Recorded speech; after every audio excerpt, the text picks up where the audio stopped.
order. Welcome to meeting 108 of the Standing Committee on International Trade. Quick message on audio feedback. Please, all members and people participating in person, you'll see a little card on your desk and a place where you can put your earpiece when not in use. These measures will protect the health and safety of all participants, including our interpreters. For those participating on virtually, this is a hybrid format. Members, raise your hand in the room. If you want to speak. For members on Zoom, please use the raised hand function. The clerk and I will manage the speaking order as best we can. Before we get into the witnesses, we have a couple of items we have to deal with. I hope we'll deal with them very quickly so we can get on to the study. You should have received a copy of the revised travel budget from the clerk. Is the committee in agreement with the agreement to adopt the proposed budget in the amount of $162,031.38 for the committee's proposed travel to Ecuador? Anyone objecting? Great. I consider that to be carried. We also have a budget for this study, and you should have received a copy of that for the CUSMA review from the clerk. Is the committee in agreement to adopt the budget for this study in the amount of $14,000? Excellent. We're so agreeable today. Wonderful. So we have two panels of witnesses today. In our first panel, we have the Canadian Steel Producers Association, Catherine Cobden, President and Chief Executive Officer. We have Francois Desmarais, Director, Trade Industry Affairs. From the Canadian Manufacturers and Exporters, Ryan Greer, Vice President of Public Affairs and National Policy. And from Unifor, we have Lana Payne, National President. And we have Angelo De Caro, Director, Research and Development. So welcome, everyone. Thank you for coming to this study, which I think will be an important study. You will have opening statements of 5 minutes. I will try to keep you as much on time as possible, but give a little bit of leeway. And we will start with Ms. Cobden. I invite you to make an opening statement of up to 5 minutes. Thank you, Mr. Chair, members of the Standing Committee. It's great to be back to address the committee and on behalf of the Canadian Steel Producers Association. As mentioned, I'm joined by Francois Desmarais, our Director of Trade. As you all know, CSPA is the voice of the Canadian steel sector and our pipe and tube industry. We have 13 members across the country from Alberta, Saskatchewan, Manitoba, Ontario, Quebec, and now Newfoundland and Labrador. We represent pretty much 100% of the steel production in the country, and we have 123,000 jobs, direct and indirect jobs that are part of our industry. Our steel ends up in a wide range of products. As you can look around, steel is everywhere, and our main customers are in the integrated North American automotive, construction, and energy sectors, to name some. There are many others. About half of our production, roughly 6 million tons, is shipped to the United States, and around $8.5 billion annually, US dollars. These stats help the members of this committee appreciate how crucial it is for the steel industry to maintain access to the United States market and, frankly, the gains that we've made in the previous CUSMA. You will also appreciate that global steel trade plays a strong role in the Canada-U.S. trade relationship. Hence, we are here today to present to you, reiterate some of our most interesting and important proposals to hope for and see a smooth and successful review of CUSMA in 2026. First, we believe it's crucial that we keep pace with the United States, our largest trading partner, with a modernized and aligned trade remedy system. We strongly believe this will ensure a better position for Canada as we start discussions on a CUSMA review. An important development is that in 2019, as part of our 232 bilateral agreement, Canada committed to implement a monitoring system of melt and pour of the steel industry. I'm pleased to say that in this past February, International Trade Minister Mary Ng announced that system, and it will be put fully in place for all steel imports into Canada by this coming November. Canadian and American steel industries have strongly welcomed this development. We cannot stress enough that further delay would be unacceptable to full implementation, so we need to get that done. Prospect of steel transshipment remains a very significant concern to the USTR, the United States Trade Representative. Transshipment is a large part of a larger phenomenon called circumvention. Canada has anti-circumvention laws to address this issue, but unfortunately, to date, no case has been taken either by the industry or the Canadian Border Services Agency. This is an issue that the Americans care about deeply, and really so does the Canadian steel industry. We feel it's very important that we rank anti-circumvention legislation updates and enhancements to our list of things to be done high on the list in order to, as we proceed into the CUSMA discussions. Furthermore, the U.S. has recently announced trade remedy improvements around very important trade policy, retroactive duties, how one goes about assessing unfair trade policies on state-owned enterprises. We need to keep pace. We need to adopt the same approach. Frankly, these are things that the Canadian steel industry has been asking for many years, and we'd like to see them brought forward, and we think that it will be very helpful in putting our best foot forward as we enter those CUSMA discussions. Improving our trade system is how we protect the integrity of the North American market. Last but not least, Canada has to adjust urgently to the evolving international steel trade order. In the face of intense challenges with international trade bodies, we need to consider adopting new tools in addition to address industrial excess capacity.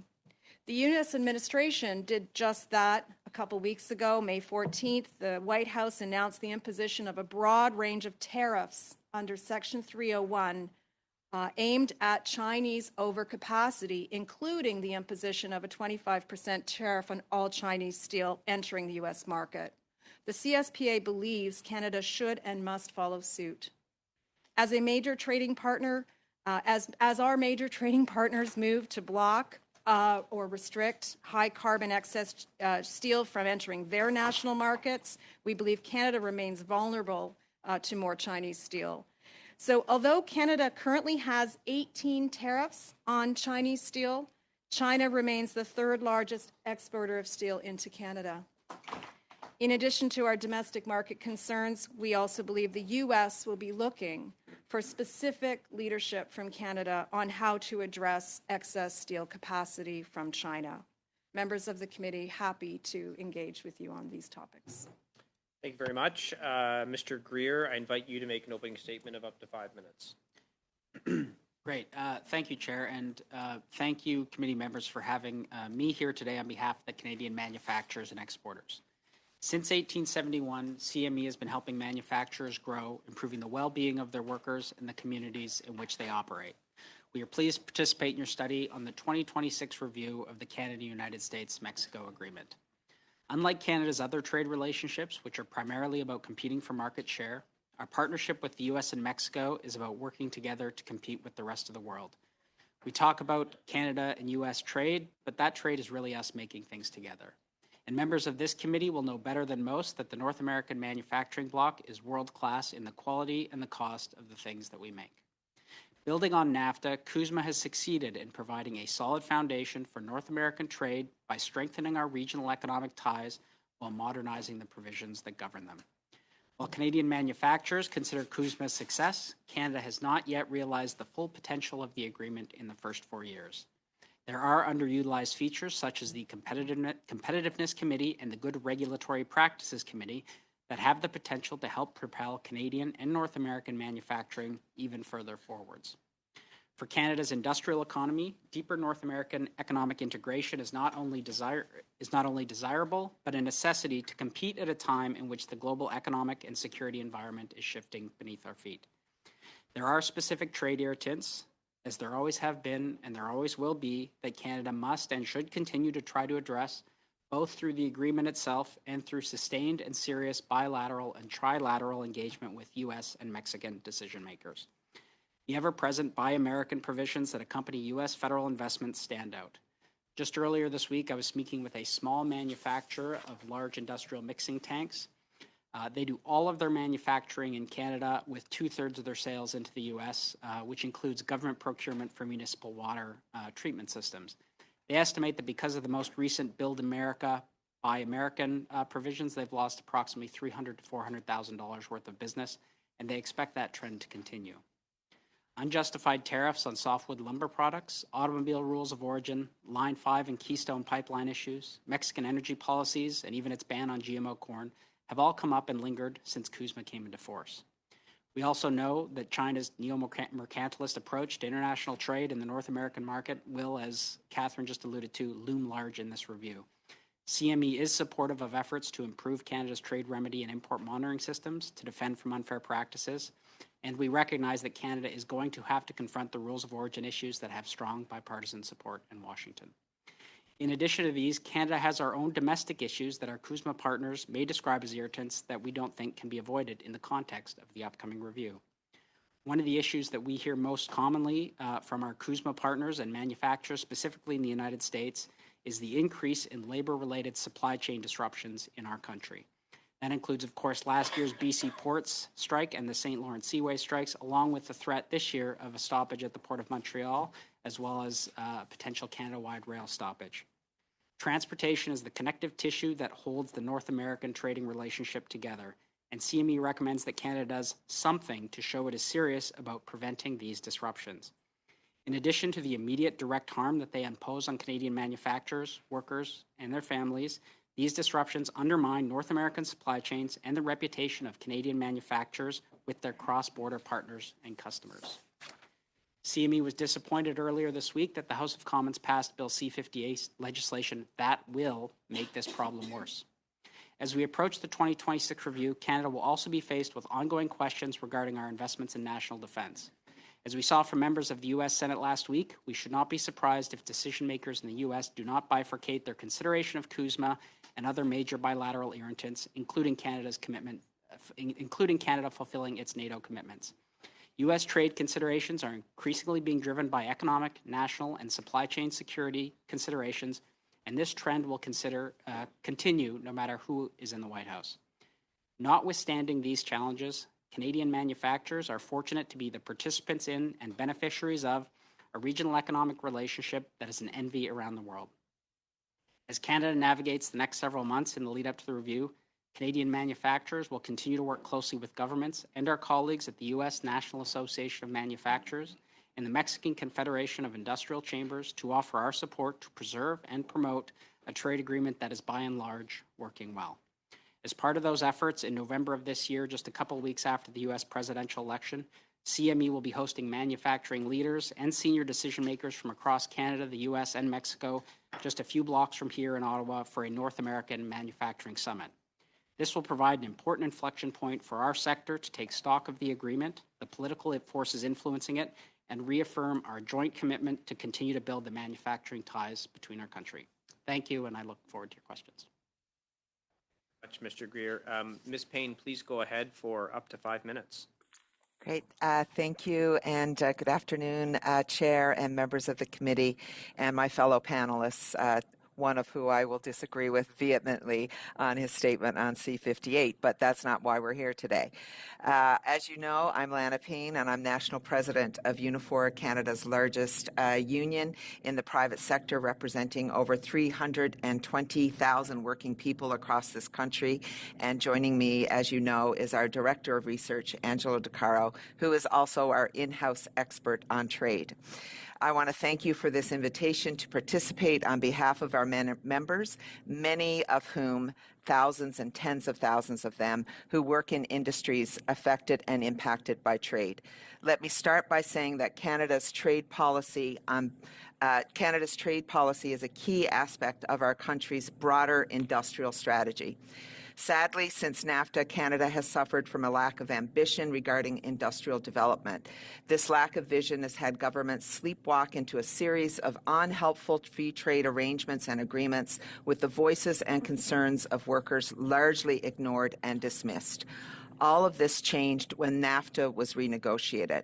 The government deserves credit not for salvaging a deal that caused immeasurable harm to workers, but for presenting a bold, progressive economic vision for this country that underpinned its negotiating strategy with workers' voices at the forefront. This was a welcome break from the past. The study you've undertaken ahead of the scheduled 6-year review of CUSMA is necessary and timely, and we thank you for it. U.S. officials aren't mincing words right now when they tell us not to get too comfortable ahead of these talks. Long-standing U.S. complaints, whether on Canada's supply-managed dairy or digital trade, are on the radar. The USTR has already held consultations on CUSMA auto trade. Canada cannot approach this review on its back foot. We must remind Americans how interdependent our industrial economies have become, but we can't shy away from communicating our own concerns.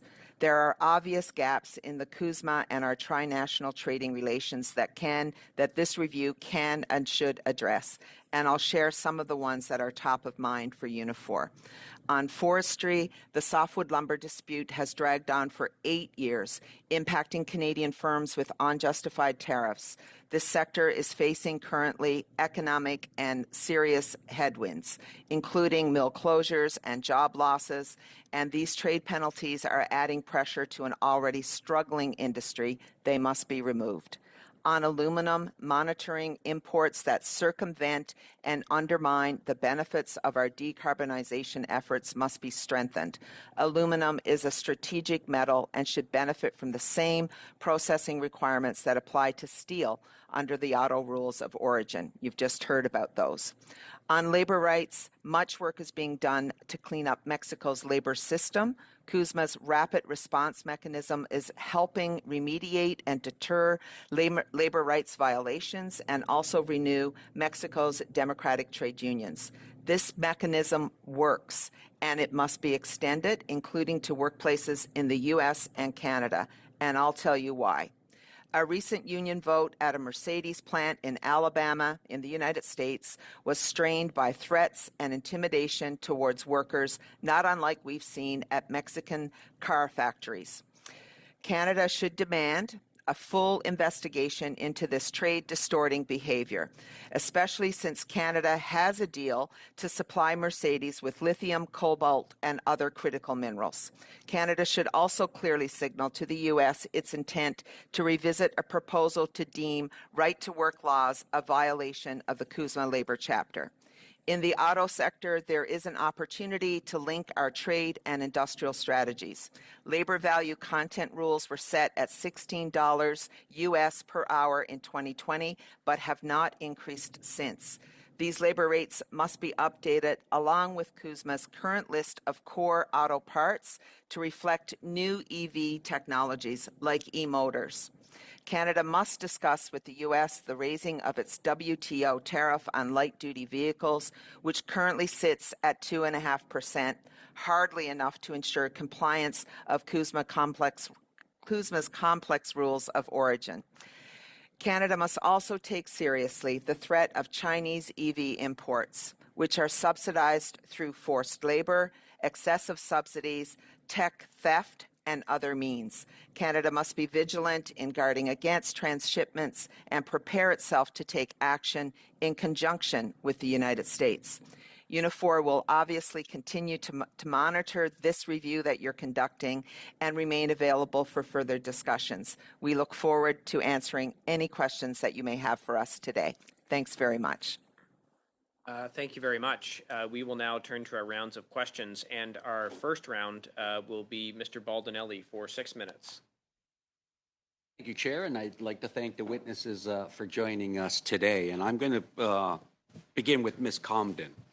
As we approach the 2026 review period for CUSMA, a number of issues have come to the forefront. For example, in May, U.S. steel producers urged the U.S. administration to update CUSMA with the goal of addressing what they viewed as loopholes in the agreement. And you touched about this, about circumvention rules and circumvent, tariffs. Are these assertions about CUSMA's provisions regarding rules of origin accurate? I mean, you had talked about also like lack of enforcement on transshipment on CBSA. What can be done? What can Canada better do to respond to those issues? So I will say that Canada has anti-circumvention legislation, which is a good thing and should be, communicated to the U.S., of course. But we definitely see that it needs an upgrade. And the reason how we can prove that it needs an upgrade is what I described in my remarks, that we haven't been able to take cases under it. We won't take cases if we think we're going to lose. So we need to transform that legislation in a few significant ways, and we'd be happy to provide some further. It's quite a technical topic, so we'd be happy to provide some. Well, please, if you could share that with the committee. Okay. Also, now, if I could talk in terms of the sector's competitiveness, you previously appeared when we were studying the Inflation Reduction Act. And the U.S. is currently committing about $6 billion for what they say is 33 manufacturing projects for steel and aluminum, with the aim of making the U.S.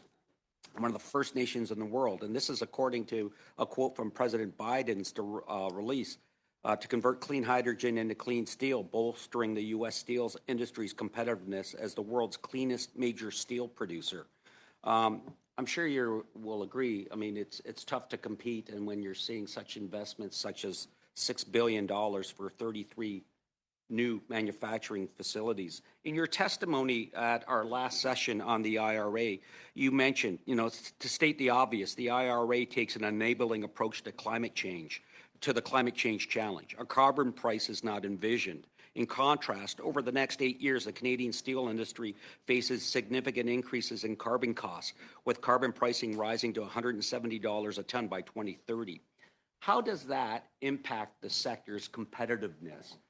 It almost, I would suggest, when you see this IRA and the huge investments taking place in the United States, and we've got a taxation policy that's not in alignment with the United States, we're almost tying the hands of the sector, one hand behind your back. How is it that Canadian steel producers can compete? Yeah, no, I really actually stand by my previous testimony that the U.S. has taken a very strong carrots approach. And the more that they build up their carrots, their buffet of carrots, I was calling it earlier today, the more challenging it will be to compete and the more unlevel our playing field will be. You know what? Canadian companies, Canadian steel producers have the talent. We have the equipment. We have the modernized facilities, if you will. We have the transportation networks. We have the proximity to the market as well, both Canada and the United States. But we do not benefit from the scale of the carrots that exist in the United States. And furthermore, as per my previous testimony, we aren't just carrots here in Canada. We're carrots and sticks. To elaborate further, I think the carrots that we were discussing, and that was IRA. But I want to emphasize there are also additional things in the United States like trade policy that I was describing in my, we have to get the playing field as close to level as possible between Canada and the United States. That means aligning on trade policy. That means aligning as much as possible on carbon policy. This is what it's going to take. Would that include the recent announcement by President Biden to increase the tariff rate up to 25% by 2024? Do you believe that is something Canada should look at as well? Yeah, we really do encourage the government to take a close look at this. We think it's doable. We would welcome, and I've said so in the press, we would welcome tariffs at our borders as well.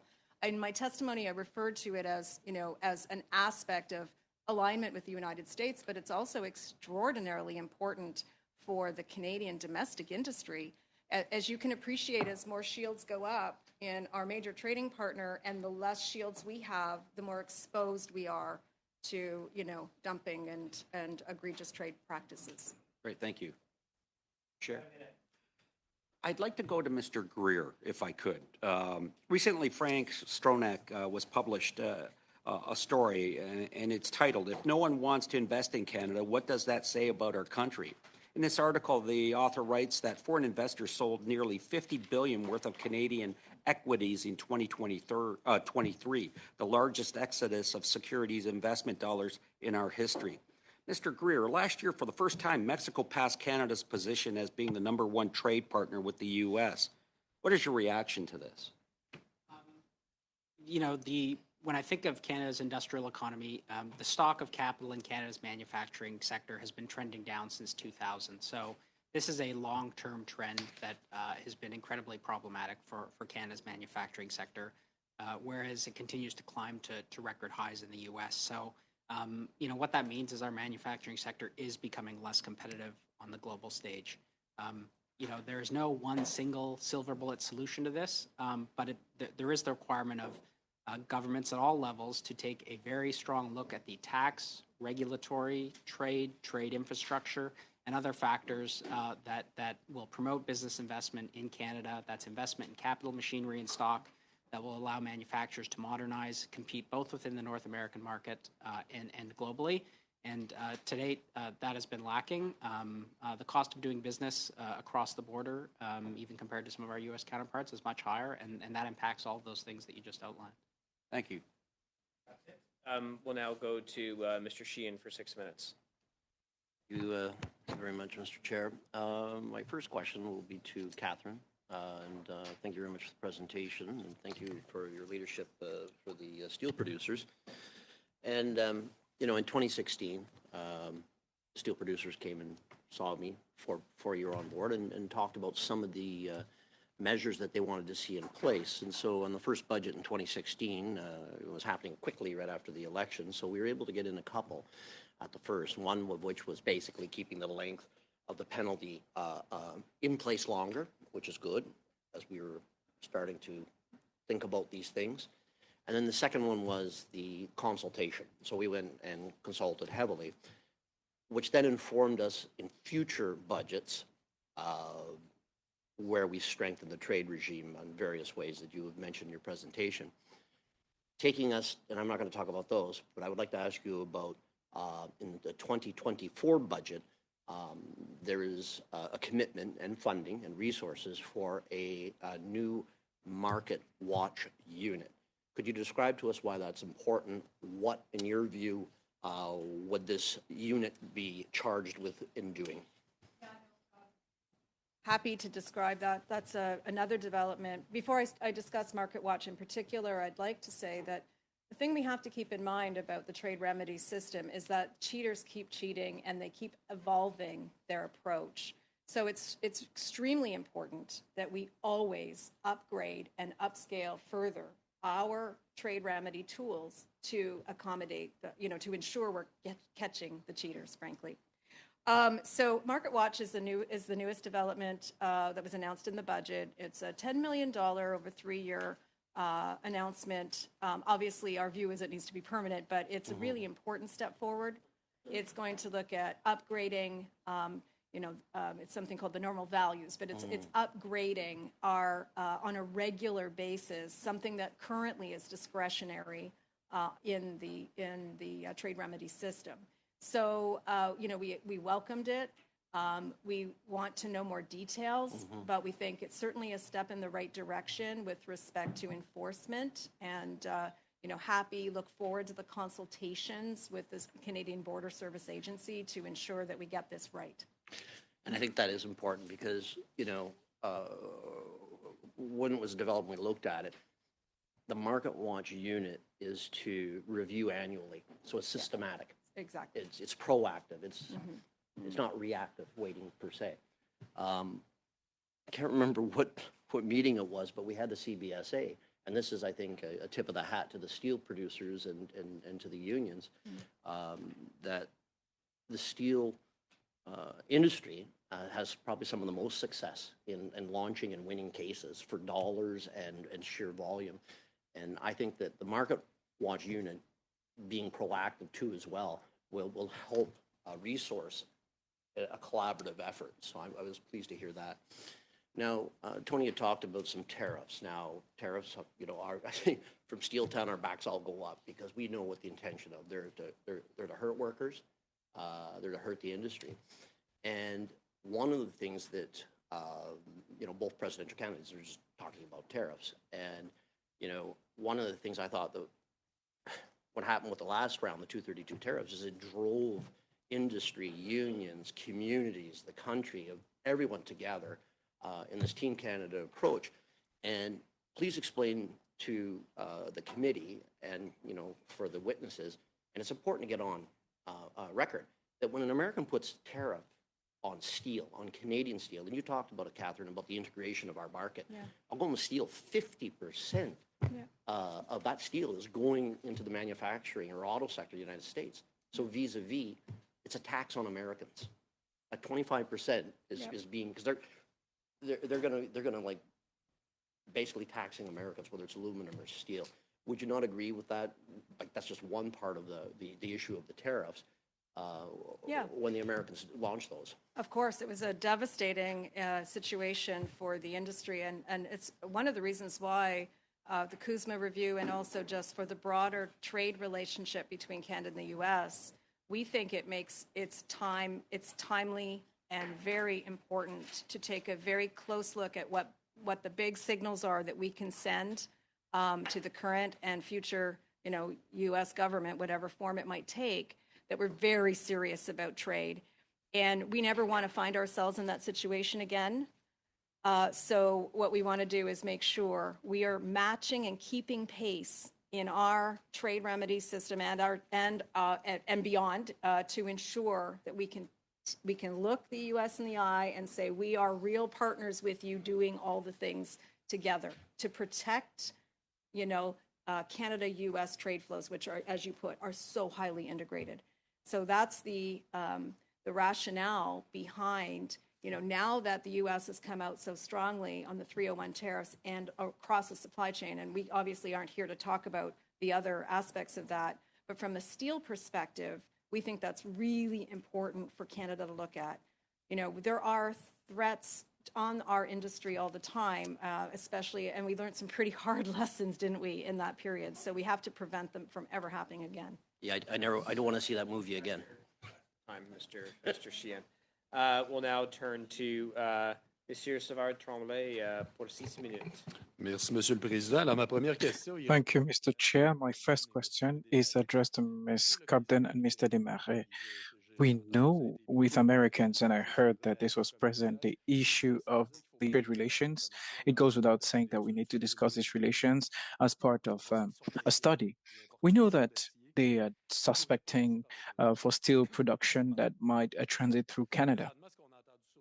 What we've heard, especially from President Biden, especially with regard to Mexican steel, there's suspicion. It's official. It's in the American discourse. Now, there's equally the issue of dumping, and you correct me if I'm wrong. You'll be able to confirm this or not. Let's say we have a number of indicators that this is happening. On the part of Trump, he says if he wins, he already said that he will commit to levy 10% of tariffs on Canadian steel. And right now, it was 22%. This comes from Trump, but it doesn't mean that if Biden were reelected, he would not do the same thing, as long as there's a bipartisan support with regard to this practice. Now, 22% of exports to the U.S. of steel comes from Canada. Do producers or manufacturers here, are they thinking about the possible loss of market share with regard to America? Yes, the American market is important for manufacturers here in the country. 50% of our production is sold in the U.S., about $8 million US dollars, which is recouped from that market. And this is excluding American steel, which is equally important for them. We're talking about 22% of imports, steel imports. So Canada would prove. So it's 22% of U.S. imports. You're right when you talk about the attention paid to Mexican practices, and also with regard to Catherine's statements earlier. Our remedy system is essential because what the Americans were complaining about with regard to Mexico is a system in order to control their borders to avoid the dumping that's happening in the U.S. So that's the same thing that we're recommending to the Canadian government to keep its its trade remedy tools up to date in order to preempt any dumping attempts. And of course, there's actually dumping happening in Canada. 60% of tariff measures here and compensation are in place in order to take care of steel products coming to the country. So there's dumping that happens in Canada, and we have to be able to tackle this situation continuously and improve our systems in order to avoid further cases of dumping. We also know that Canada passed a law, an anti-circumvention law, and you tell me, as far as I know, there's no case that was reported in Canada, right? Well, yes, you're right. So in the US, however, there are about 40 situations during the same period. How do you explain um, such a gap? Now, Canadian laws were modernized in 2018, 2019, as much as I know, and the US constantly modernized their anti-circumvention laws. And last time I checked, they had about 35 anti-circumvention laws specifically for steel, meaning that there's clearly world trends of circumventing and circumventing steel stocks, and therefore they make recourse to compensatory mechanisms, which means that we need to modernize our systems and our laws in Canada and make sure that we align them better on what the US currently has. And I think the comment came from your colleague earlier regarding suggestions to improve the anti-circumvention law in Canada, and we're happy to share our suggestions with that regard. And these are quite technical suggestions. Well, could you please submit in writing your recommendations to this committee? Yes, we can do that. And I can very quickly discuss 3 points, but of course that would depend on how much time I still have. So 3 points. The first one of the major differences with the American laws is that in the US, the Department of Trade can initiate cases of anti-circumvention, whereas the Canadian government expects the industry to bring these cases forward. So this will help to make sure that the government is able to take up some of those cases. And then there's some definitions in the law, which, like I mentioned, are quite technical. Canadian legislation is very restrictive as far as the changes that lead to tariff, the evasion of tariffs. So yes, so we realize that Canada is a bit late and there's a number of things that need to be done. And I imagine that I still have some time. But last question, as part of this review of COSMA, I imagine that we have several opportunities to progress on that file. Yes, we believe that if we align our systems of remedies, we are sending a strong signal to Washington to say that we are beginning to take into consideration the new trends on the international scene, and we share the same concerns, and we're at the same level, and we can collaborate together and have a partnership, which is a win-win for everyone. Now to Mr. Cannings for 6 minutes. Well, thank you all for being here today. I'm going to start with Unifor. Ms. Payne, you talked about how the original NAFTA was disappointing for workers, if I can put it that way, how it basically drove a lot of Canadian jobs out of the country into the southern states, into Mexico. But the new COSMA helped reverse that with its labor chapter. But you obviously have some concerns around what's happening now, about how those parts of COSMA are being used. I'm just wondering if you could elaborate on, you mentioned a union vote in Mercedes, you mentioned some things going on in Mexico. If you could just elaborate on that situation of what's happening in that space and what we need to be looking forward to in a new COSMA in a couple of years. Absolutely. I would say, first of all, that the labor chapter is very important and must be something that we protect. Within that, in terms of what has been happening in Mexico, there have been this mechanism that was set up has been really important and has in some ways emboldened democratic free trade unions in Mexico. We've had a relationship with some of those unions with respect to, making sure that that they get good collective agreements with, for example, General Motors in Mexico, so that wages and living standards for Mexican workers can be increased. And this labor chapter has been very important to how that can evolve. With the case of what's just happened recently in the United States, we had a situation where the UAW, which is a sister union to us in the U.S., had been organizing at two Mercedes plants, and there were very what I would call anti-union tactics, intimidation tactics used by the employer, threatening employees in this case, not unlike we would have historically seen and still do see in some cases in Mexico. And this is not something that we should be tolerating. So we should find ways to use and avail of this labor chapter to ensure that this is not happening in the United States or in Canada, and that workers are free to be able to join trade unions and to be able to bargain collective agreements that can lift their living standards. Thank you. Now, one event that I don't think CUSMA perhaps really foresaw fully, and that is definitely happening now, is the increase in electric vehicle manufacturing. Canada has invested very strongly in some parts of that. I'm just wondering if you could comment on how that might change our negotiations in a new CUSMA. What does EV manufacturing mean in the future for workers? Yeah, absolutely. Obviously, we've seen somewhere in the range of $50 billion in investments in the auto industry and in the supply base around that in the last 3 years in Canada. It's been quite significant, and we will start seeing a change in manufacturing as a result of that. You heard from my fellow panelists about how we'd had a decline in manufacturing jobs in Canada for quite a period, but now we've seen these massive investments, and you're going to see growth in the manufacturing sector as a result of that. So that's really, really important in this picture.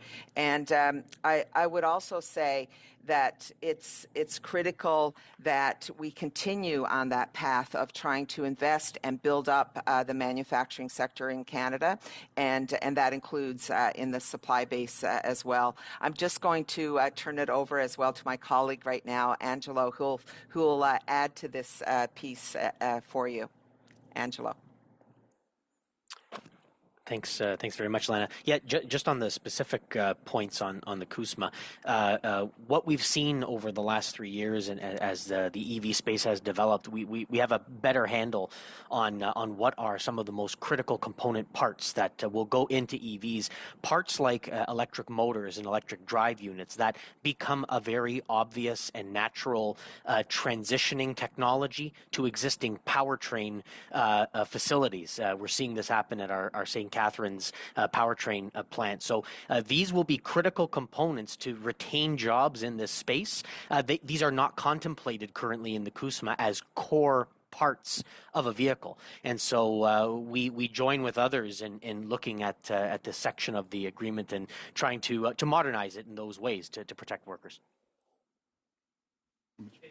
50 seconds. Okay, I'll stay with you, Mr. DiCaro, just to perhaps bring the concept of China in. China is, has been leading the world in all sorts of parts of EV manufacturing, batteries, etc., and is now producing vast quantities of inexpensive EV vehicles.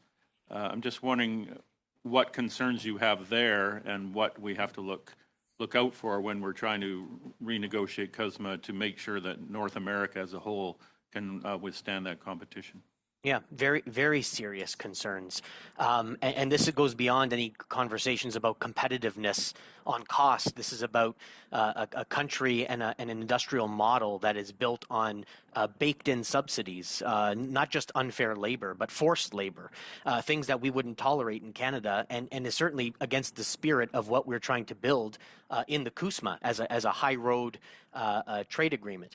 China, is developing this EV space as President Payne has mentioned through methods that I think would not be tolerated in other nations, and they are intentionally oversupplying, not unlike what's happened in aluminum and steel, as others will tell you, overproducing excessive capacity for the express purpose of flooding the global market with the cheap exports. Right now, some of the public reports we've seen, things are a bit difficult stats-wise to locate in China, but there's an expectation that just simply the level of production of vehicles, EVs in China, the overcapacity alone is larger than the entire North American auto market for sales. So this is not something people should be taking lightly, and we'll need to deal with it. I'm going to have to interrupt. It's about a minute over. I let it go quite a ways. Thank you.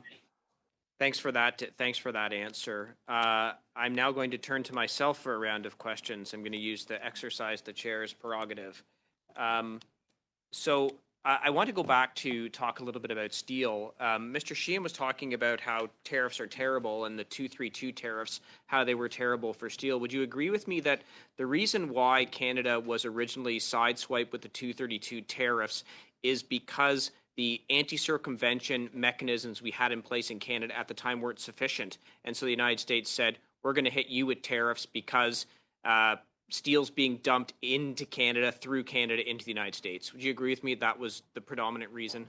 Yeah, so just to clarify this further or go into further detail, the intelligence we had out of the United States through the 232 tariff situation was obviously we're all very exposed to steel overcapacity in China. And it is, I think, something like 45 times our entire domestic market. So these are huge numbers of tons. And so, like us, our U.S. industry is also very concerned. So when they took action using the 232, they took it on everyone.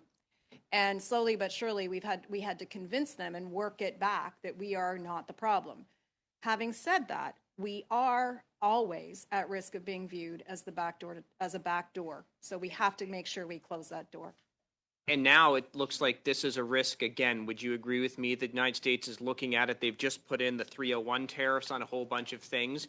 And is Canada at risk again because our anti-circumvention system that the current government brought in just isn't working efficiently or quickly enough? Because, I mean, there's been no cases. So we actually are very interested. Obviously, anti-circumvention has to be updated, and we want that to happen. So yes, agreed. We must get that done. But we've added to the list since the 301 has come in, and that is that we need to consider tariffs on China ourselves. And we just talked about EVs, and I want to say the numbers in EVs from the Canadian import stats are very scary from China as well. So I think we need, it's not my place to make policy for the government, but if I were in charge, I'd be looking at the full supply chain, not just steel.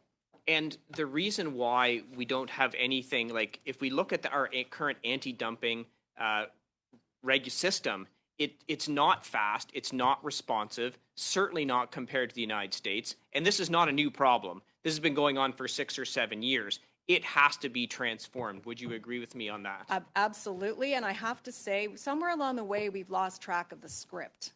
The script isn't, oh, we're successful in our trade cases. The script should be, we don't need trade cases. And we're very, very far away from that in steel. We use the CBSA has just reported to us, we are 67% of all their activities in steel. Like, we are highly exposed. Yeah, and it's not working because, import steel has gone in 2014, 19% to almost 40% now in 2022. I don't have more recent numbers. So the anti-dumping is very clearly not working and has to change. Kyle, I would say not, or sorry, Mr. Seabach, Mr. Chair, I would say not enough. I would say we need that as a self-help tool. We're not just suggesting we get rid of it, but we need to add to it. And more responsive. So the other issue is Canadian steel is fantastic. It's one of the lowest carbon steel in the world. But we export most of our steel to the United States when we export. And would you agree with me that Canadian steel is at a disadvantage as a result of the carbon tax? So, as mentioned, the U.S. has only carrots, and we have carrots and sticks. So, and to your point, we make some of the greenest steel in the world. So we should be proud and strong on that point. We also have decarbonization projects that have been announced. Correct. And as already answered, we have competitive. We should be able to be competitive, but Right. we have this disparity between the carrots. We don't have as not just stick, but it's also we don't have the Well, let's same talk scale about the of stick. carrots. Let's talk about the stick. Is the stick helping your industry, yes or no? Is the carbon tax helping Canadian steel domestically and with our exports to the United States? Yes or no? Right. Well, they have a carbon. They don't have one, and we do. Which makes our steel more expensive. Yeah. So, And going to be even more so. so what happens to the Canadian steel industry when the carbon tax is $170 a ton? It will depend on the carrots, I suppose. But if there's no carrots, what happens?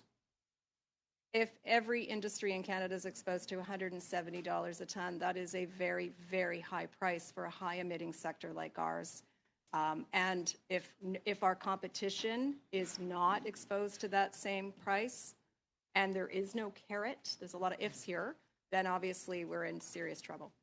Thanks very much. We'll now turn to Mr. Sidhu for 5 minutes. Thank you, Mr. Chair. I'll be splitting my time with MP Collins. Ms. Cobden, we spoke a little bit about carbon pricing, and when I was in Paris, France for the OECD, this conversation came up about CBAM legislation with the European Union. They are also trying to figure out ways on how to protect the environment, but also to also to ensure their industry has a level playing field. And so when you're looking at that, they're looking at the steel produced in China with dirty coal. How do you level that playing field? And so I think they're trying to do it with their CBAM legislation, where they'll penalize countries that don't have a progressive environmental policy. If Canada doesn't have a carbon price, and would we not be at the same level with China and be competing with them? And wouldn't this give you an incentive? Wouldn't this give Canadian industry an incentive with the European Union? So, well, first of all, we don't produce steel in the same way, in the sense that our steel, by third-party, well-documented reports, demonstrate that we're much, much greener and cleaner than Chinese steel. So that, I don't think that has anything to do with what you're describing. No, so what the European Union is saying is if a country does not have progressive environmental policies or carbon pricing in place, they will in fact impose an import tax or a carbon tax on countries that export to the European Union.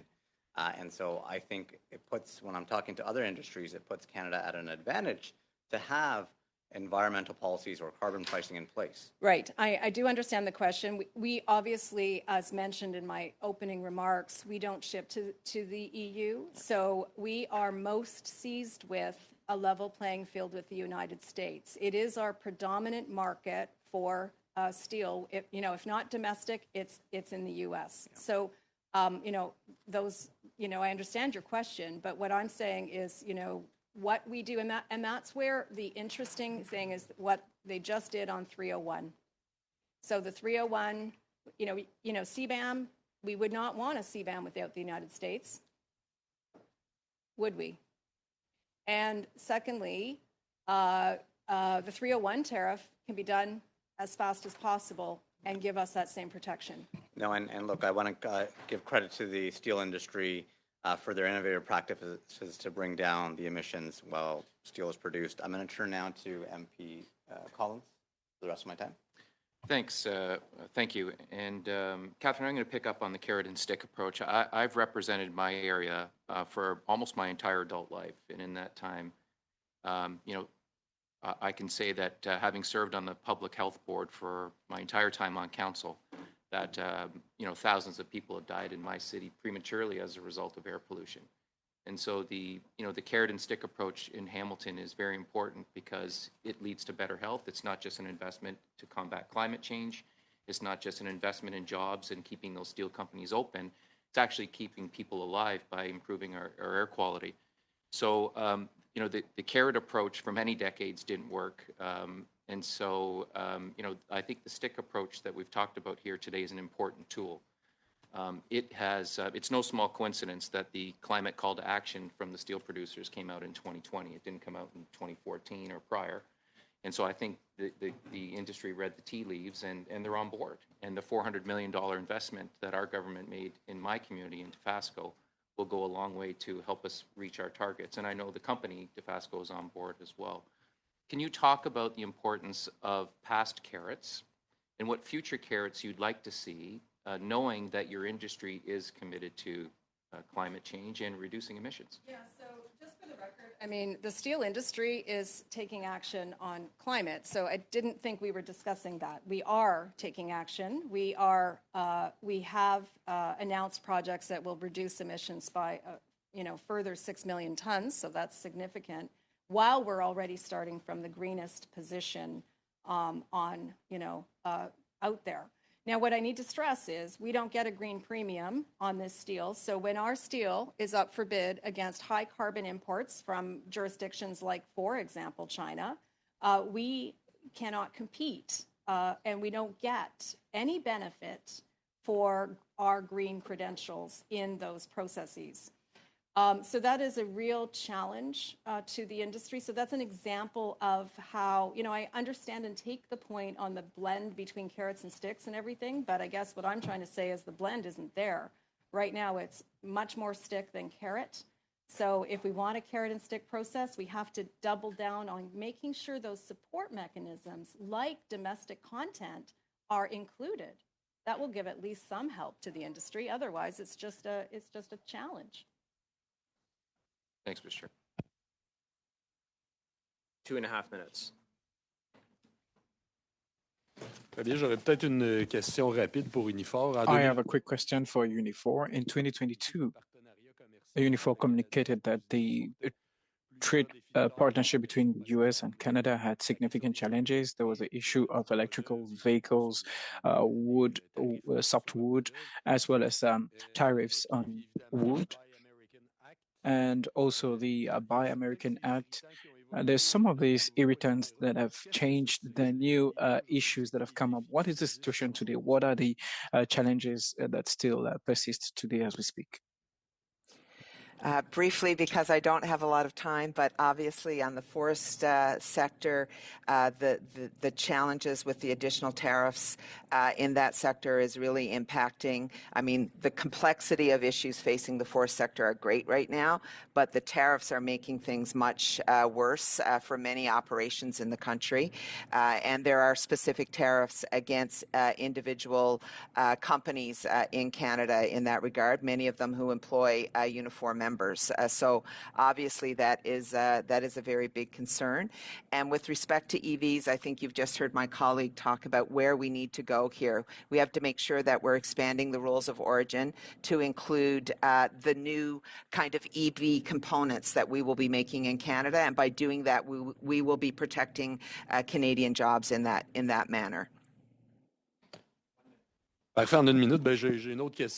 thank you. I have another question with regard to a recommendation which you would like to share with this committee. We know that there's been a case where in Mexico, Unifor and its allies were able to highlight a situation, and this pushed Canada to table an official complaint under COSMA, and this was the first time, and it worked. Now, what did you learn from that experience? Yes, we learned that this mechanism. Can we better improve this agreement to ensure that workers' rights are respected for all partners, or would you say that the status quo should be maintained?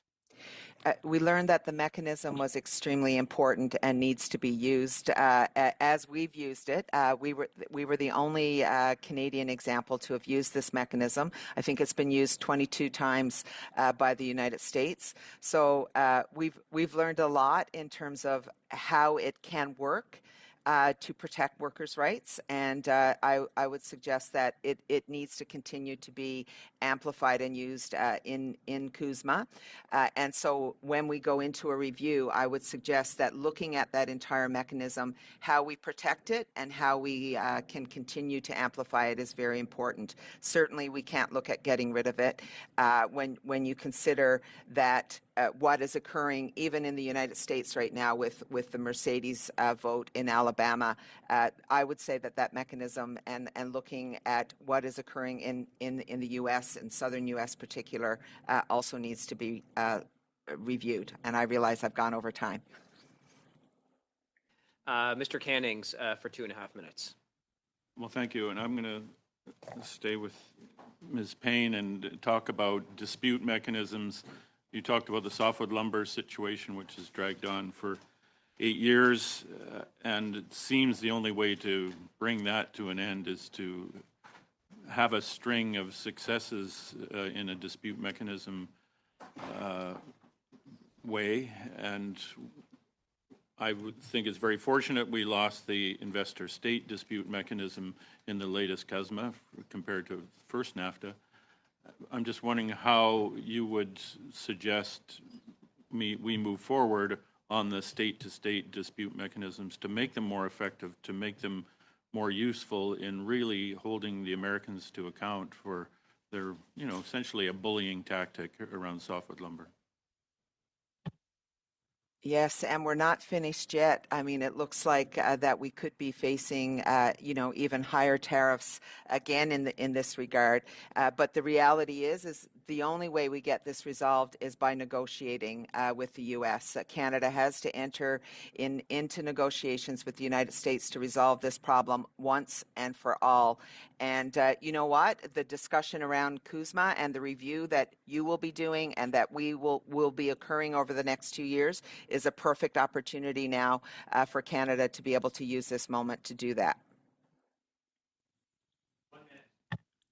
So I guess I would just try to get some clarification there. You say we can only move forward through negotiation, but it seems to me the only way that negotiation is driven, the only thing that moves the United States toward negotiation is victories by Canada in the dispute mechanisms, in those tribunals.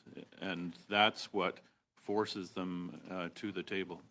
Yeah, we can look at certainly the penalties around when you lose at those tables, but it doesn't stop the U.S. from going there. I mean, we've had numerous cases where we have won through those mechanisms. So we're going to have to figure out how we solve this problem.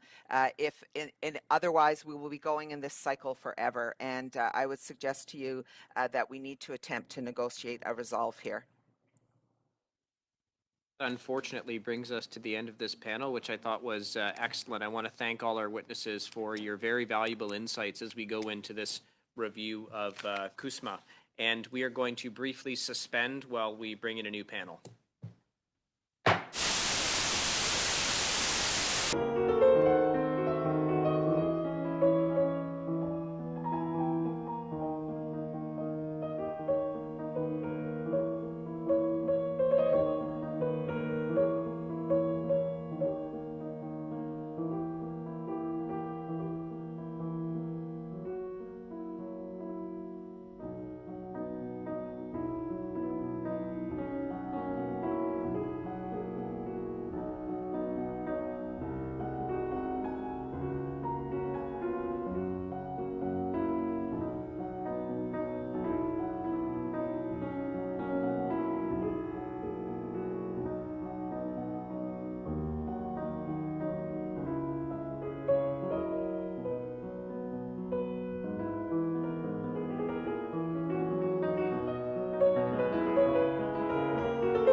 bring us back, everyone?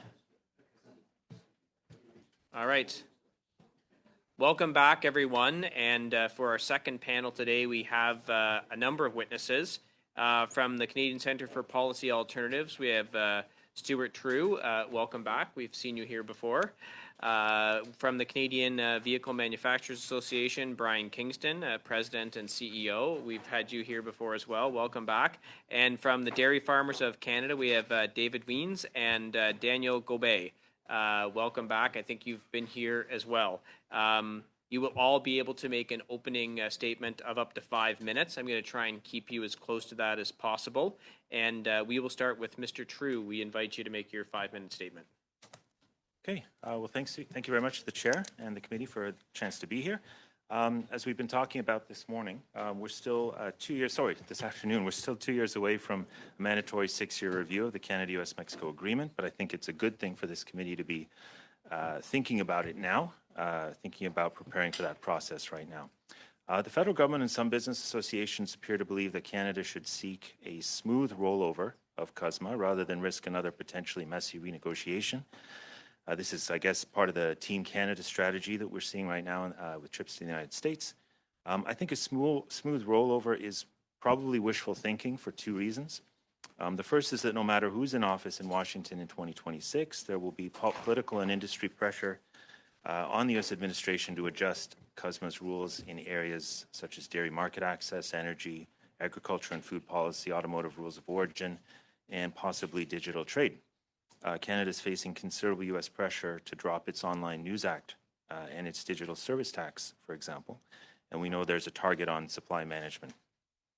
The second reason a smooth CUSMA review is unlikely is because that was never the intention, right, of the Trump administration when they negotiated the deal, and it's something that I think the current administration agrees on, right? If we look at Catherine Tai's comments last month, she said the whole point of the review is to maintain a certain level of discomfort, and she meant that for Canada and Mexico.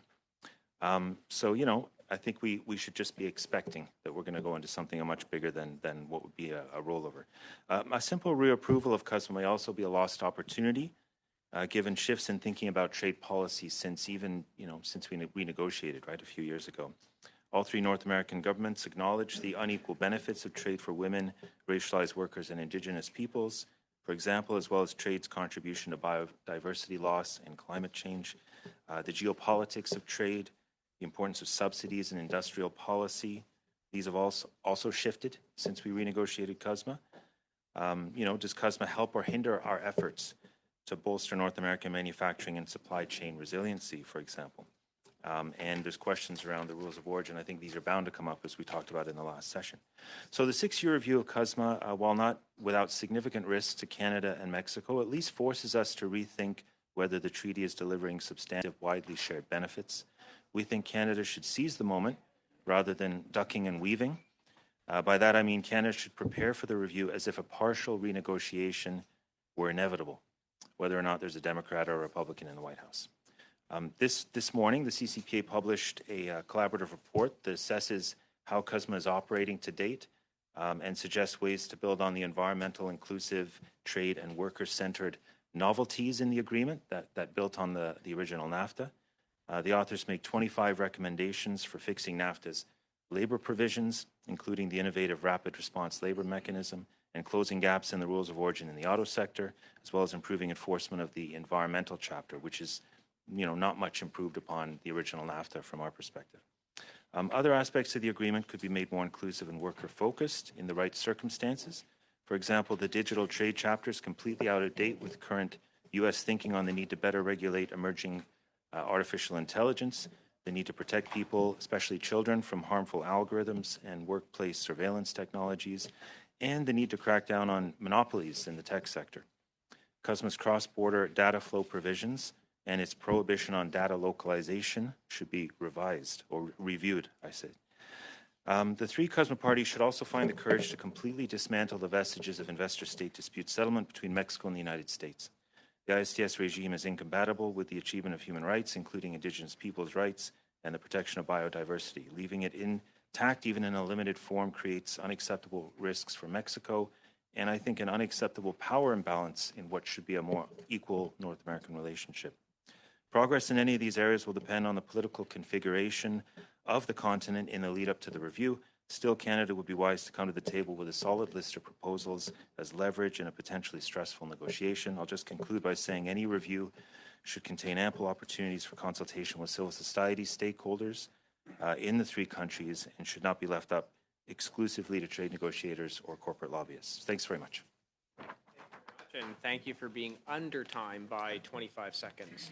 And we'll now turn to Mr. Kingston for an opening statement of up to 5 minutes.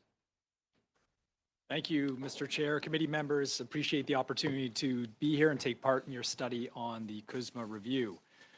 Since the Auto Pact of 1965, Canada has reaped enormous economic and social benefits by being part of the integrated auto sector in North America.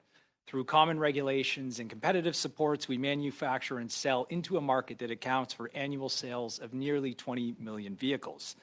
It's this integration that has allowed Ford, General Motors, and Stellantis to make historic job-creating investments into Canada to produce electric vehicles and batteries. Today, the CUSMA serves as the foundation for the integrated North American auto industry. The agreement provides certainty, reinforces the long-established integration of the auto industry's supply chain necessary for its competitiveness, and facilitates regulatory alignment of vehicle technical regulations with the U.S. This gives Canadian consumers access to leading vehicle safety technologies, emissions technologies, and fuel efficiency technologies at the lowest possible cost.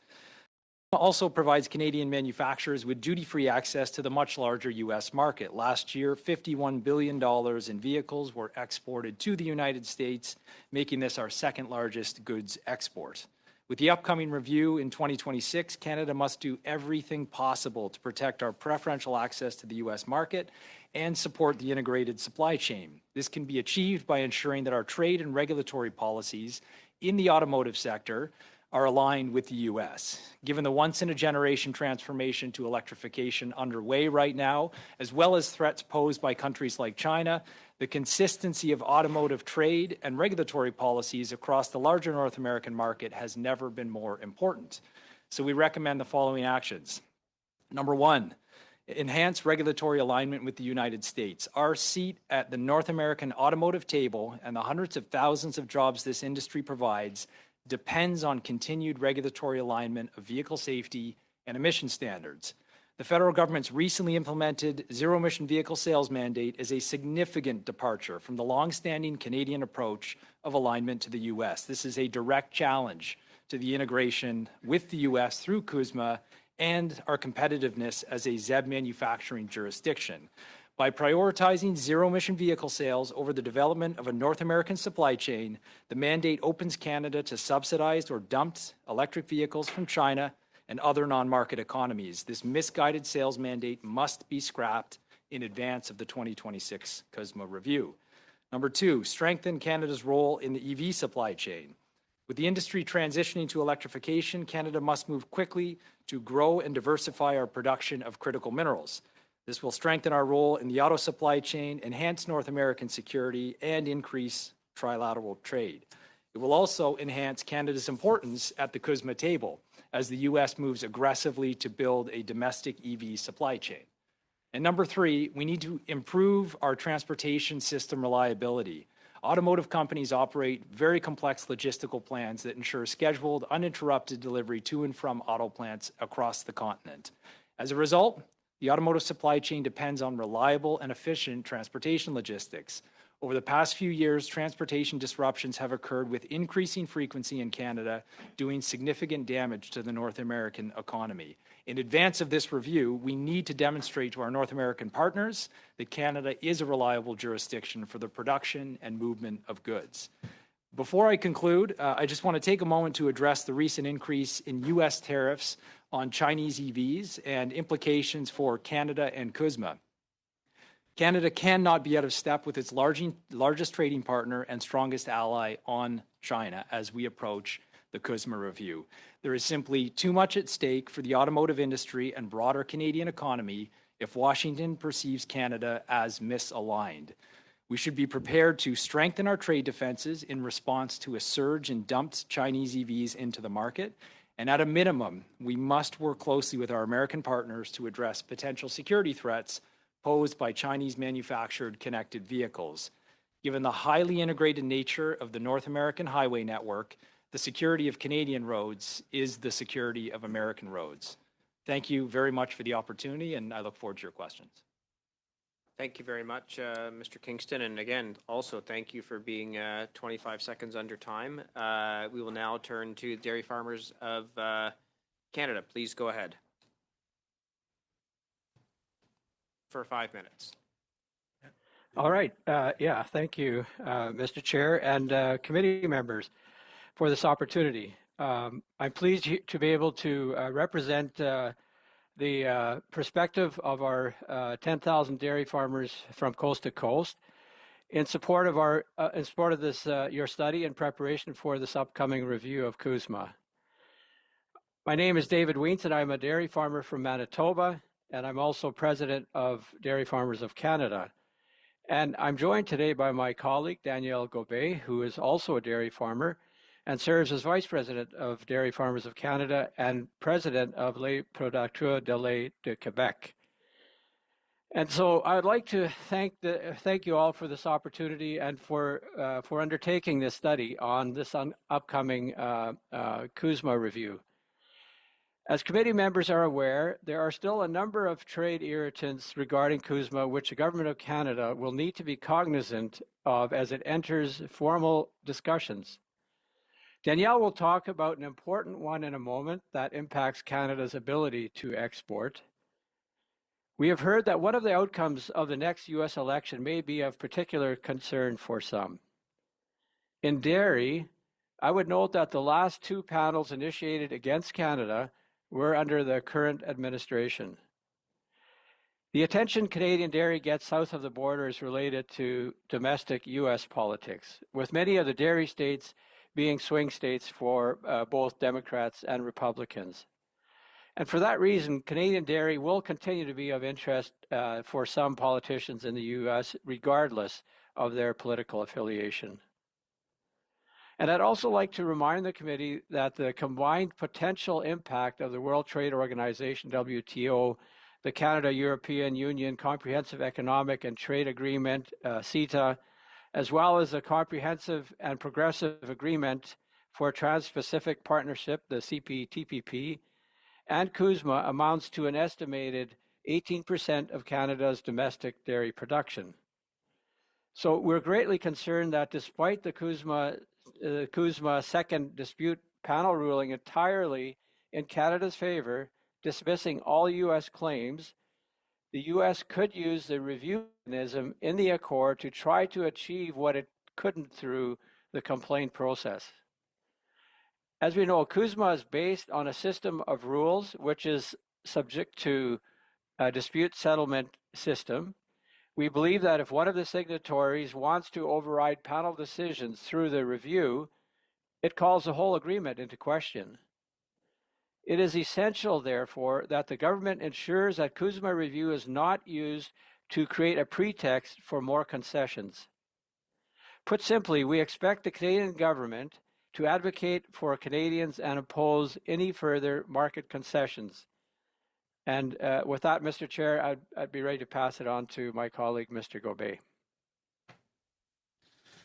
Merci, David. Merci, Monsieur le Président. Thank you, David.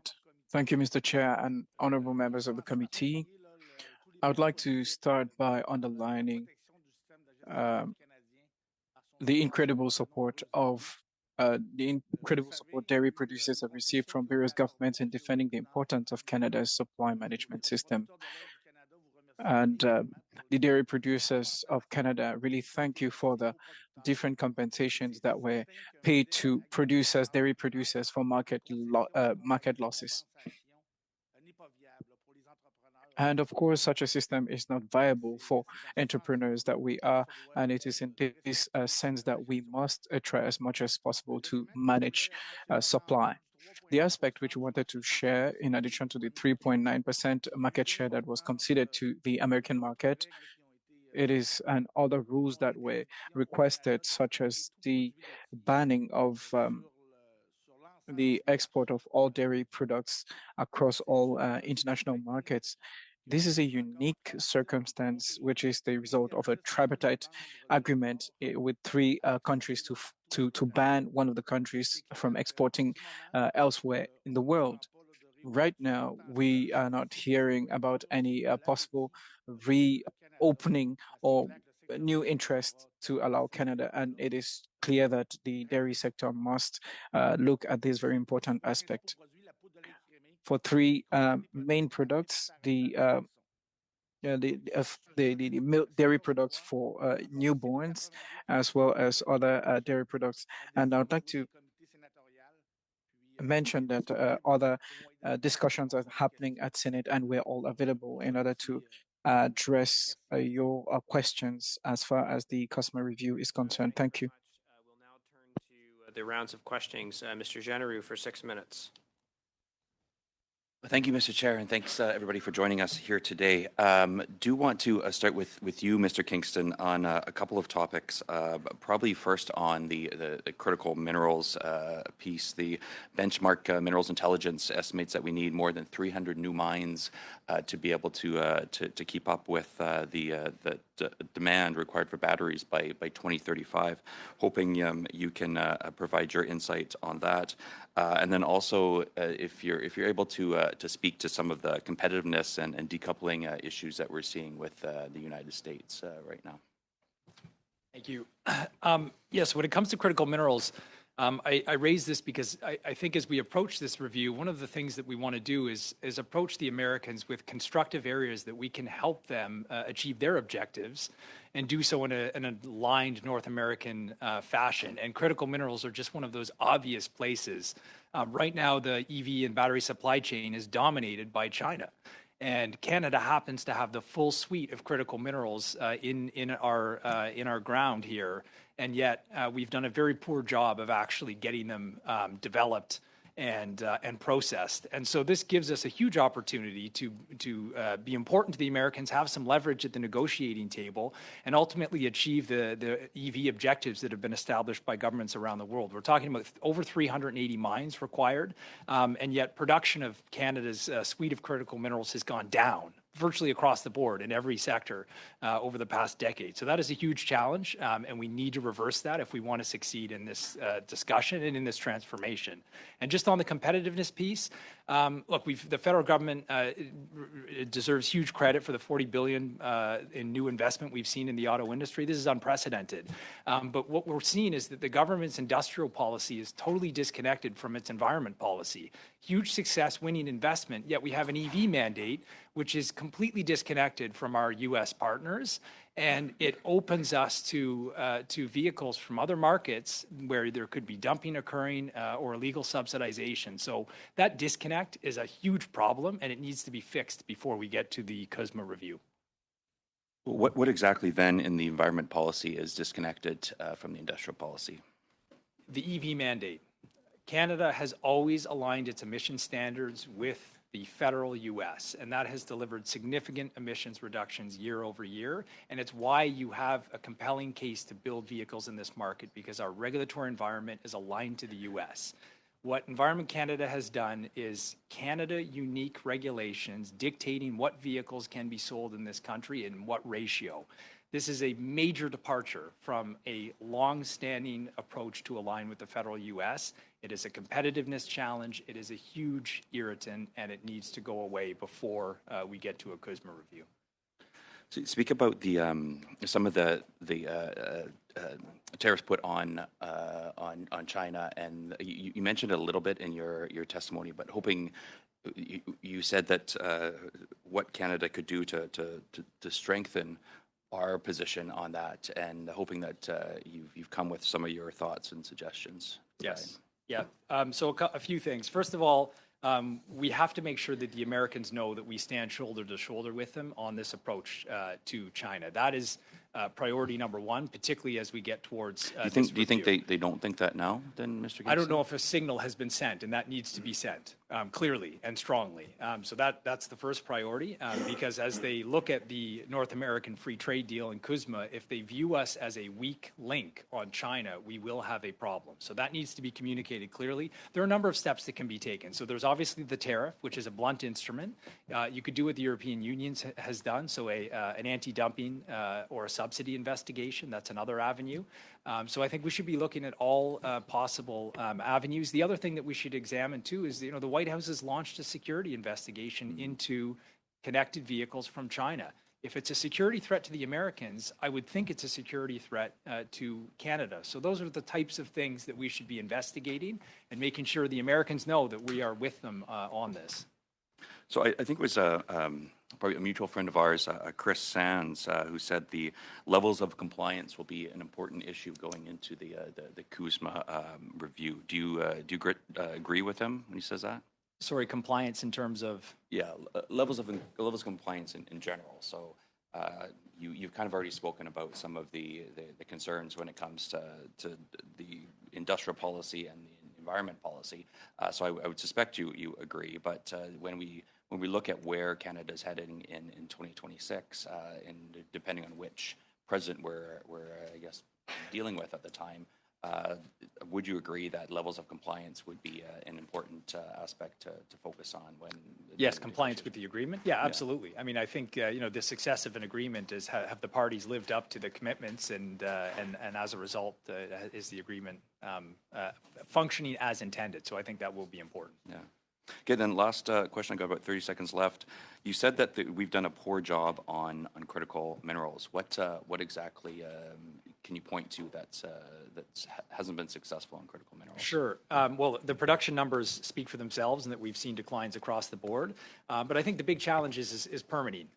We hear the various estimates and the time it takes to get a permit in the mining sector, and you're talking anywhere from 12 to 18 years. So that's a challenge. The government's EV sales mandate says 100% electric by 2035. If it takes 12 years to get a permit for a mine, we've got a problem.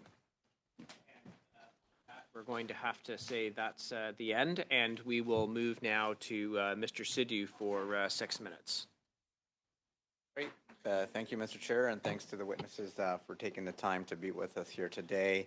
As many of you may know, Minister Ng, Minister Champagne, Ambassador Hillman are leading our Team Canada-U.S. engagement strategy.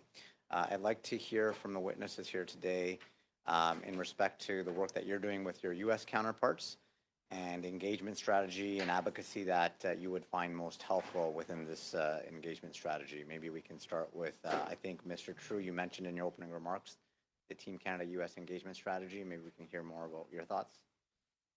Sure, I'm happy to, and thank you for the question. My comments were, I guess, in relation to, we have the Team Canada, which obviously I think we have to do. I think most people recognize that. But so far it seems to be pushing toward this kind of smooth rollover or smoother rollover approach, right? The report we put out today and what we're hoping to discuss with our American and our Mexican counterparts, if you can call them that, I mean civil society organizations in those two countries, is thinking bigger than that, right? Thinking of the review as an actual opportunity, maybe reopen, right?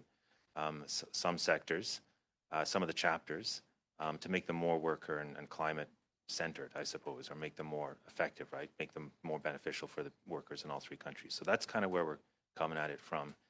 But yeah, no doubt, we're looking forward to consultation processes in this country and in the United States and in Mexico over the next 2 years.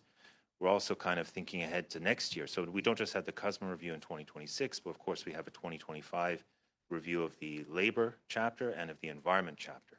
So we're hoping that maybe this review and the work we're going to do in the next year is going to be working with Mexican and U.S.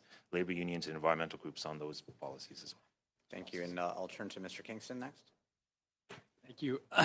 In terms of Team Canada engagement strategy, first and foremost, I think, and the government's been doing this quite successfully, working with state governors, reminding them that Canada is, in many instances, their largest trading partner. I don't think a lot of Americans necessarily wake up thinking about Canada, so it's important to remind them how critical we are to their economic success. So that's number one, and that's just kind of table stakes. And then number two, I think we need to find areas where we can show the U.S. that we are a constructive partner in achieving their desired outcomes. And regardless of who wins the presidential election, this transformation in the automotive industry, this desire to have critical minerals sourced from North America, this positions us extremely well if we can show that we can be that reliable partner that can help that transformation happen. So that would be another area where Team Canada, I think, should really focus its efforts. And going on that, is there certain regions in the U.S. where you think we can lean on industry, the industry-to-industry relationships? As you know, auto parts go across the border multiple times. Is there certain states that you think we've got to focus more on?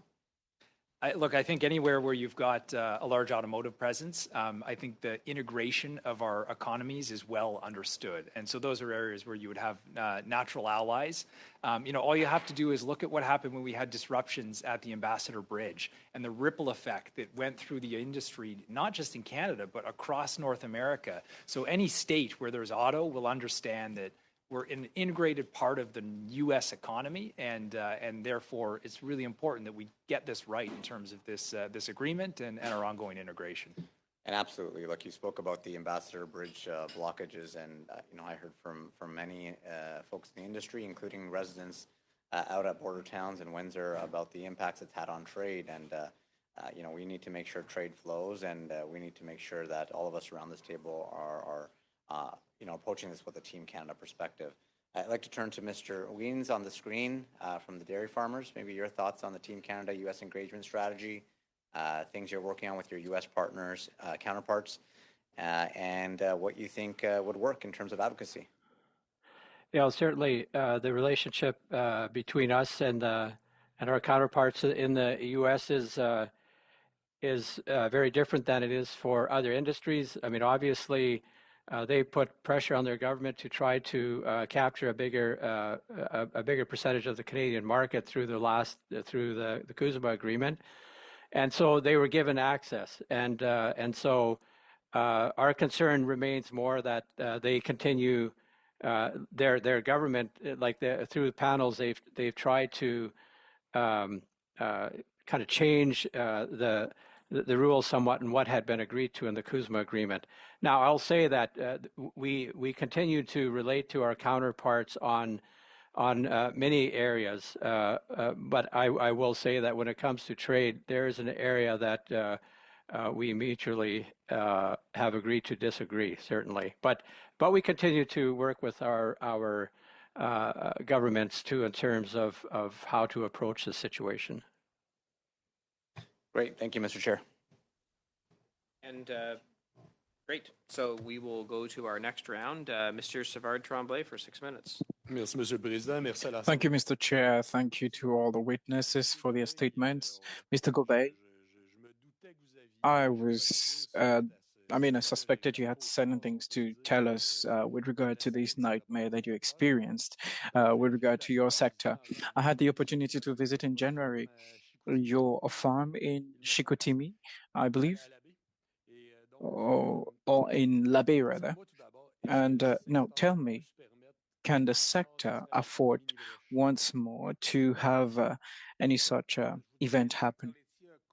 Well, I can tell you that the dairy sector has suffered during the last 3 rounds of agreements, first with the EU, the CTPPP, the CUSMA, about 9% in concessions and 18% right now. And it is clear that this is a model which is not really working and is borderline unacceptable. Hence the reason why we should defend Bill C-282 in order to limit the amount of concessions in the dairy sector. Well, yes, I imagine this has to do with the supply management systems. And you talked about this. You said we had gotten to the Senate level with this. And I wanted to ask you the question, the rhetorical question, which is you calling for faster end to this particular bill before we review CUSMA. Yes, it is important for us because it is under review at Senate right now, and we would like to see this bill passed into law before the next elections because this is vital for the Canadian dairy industry. We talked about this. Mr. Wings talked about it. It's different policies. Canada has the supply management system since the 70s. The Americans have, and other countries have other policies in order to protect their sectors. And what we're asking is to protect our own sector, which feeds Canadians. And I think the last pandemic highlighted the importance of feeding our population, because when the borders are closed or shut down, and we dependent on exports, very quickly our shelves in grocery stores can be empty. Yes, you talked about what we had to avoid, no more concessions, and the regulation mechanisms for complaints. Do you have any other recommendations that you want to put in? Because we're trying to anticipate the renegotiation or review of CUSMA in 2 years' time. Now, when we talk about placing a cap on exports, even if the supply management system is there to feed Canadians, we can look at other options in order to export products, value-added products at Canadian prices. All the agricultural sectors export across the world, and right now, the caps on exports on the entire globe is an event which, in the event of a renegotiation, for dairy farmers in Canada, this is unacceptable to have such a measure in an agreement between three countries. So what do you want us to do to abolish this? Exactly. Thank you, Mr. Gobey. Now, Mr. Drew, you talked about a report, you showed that report, and I would like to ask that you table it to the committee so that we can be able to have it officially as a tabled report. You talked about increased measures, and we listened to Unifor before you, which talked about a new mechanism. Now, what can we improve, especially from an environmental standpoint? You said there are many commitments, there are really a good number of principles. That is true. But how do you make sure that they're worth more than the paper on which they're written? Thank you for the question. I'll address your question in English. On environmental enforcement. One thing that our report recommends is that we take a look at the rapid response labor mechanism and the success of that process. As we've heard, there were 23 successful uses of that so far. Or sorry, not successful, 23 total. Many of them resulted in worker rights being respected in Mexico, workers being reinstated, pay hikes, and basically democratic votes, right, in these factories. So let's look at the success there and see how we could apply those ideas to the environment chapter, which is not very enforceable. It basically goes from consultation to consultation to consultation, and then a possible recommendation that does not have to be followed by anybody. So maybe we can find a way to make those elements go more quickly to a dispute panel and have the dispute panel be binding in the same way as it is we see in some of the labor disputes. Vous avez parlé aussi du règlement des différents investisseurs. You talked about dispute settlement. You talked about the fact that it's good news that this was taken out, and I support that position. And we know that Canada officially supports this principle. It is on the website of Global Affairs Canada. Negotiators are constantly struggling to ensure that this is enshrined in future commercial or trade negotiations. So there's always a possibility for Canada to plead in favor of the return of this mechanism, even if we know that on the American side, they no longer agree to these positions. So you would like to invite the committee to strongly reject that we take position with regard to this mechanism? Absolutely. If the committee wants to do that, please. Canada should make its policy in line with the position taken in the CUSMA, I believe. We'll now go to Mr. Cannings for 6 minutes. Well, thank you, and thank you all for being here today. I'm going to continue with Mr. True from the Canadian Centre for Policy Alternatives. I've been scanning through your report as quickly as I can and trying to, there's so much there that would be of value for the committee, I think. but I think I'll just perhaps ask you broad questions. In the labor chapter, what do you think the top 3 recommendations that you would have for Canada in its renegotiation efforts? Yeah, thanks for the question. We have 8 recommendations. I won't read them all out. Okay. So picking the top 3 would probably be difficult. One of them was mentioned already, which relates to making sure that the rapid response mechanism applies in Canada and the United States as well. It currently doesn't. In effect, it's only for Mexico. There were reasons for that, but I think showing how successful it's been and knowing that there are violations of core labor rights in Canada and the United States, that it should be applied here as well. I think we need to expand the number of sectors that the rapid response mechanism applies to in Mexico so that it covers more collective agreements in that country. And I think we need to do more in Canada to take a lead in enforcing it in Mexico. We've seen most of that happening in the United States right now. A lot of resources put together in terms of a consultative group within the government that can accept petitions to look into violations in Mexican plants. I think if Canada were to take on more of that burden, because we do have significant investments in Mexico in the mining sector and in manufacturing and in energy. So we should take on a greater role of that as well.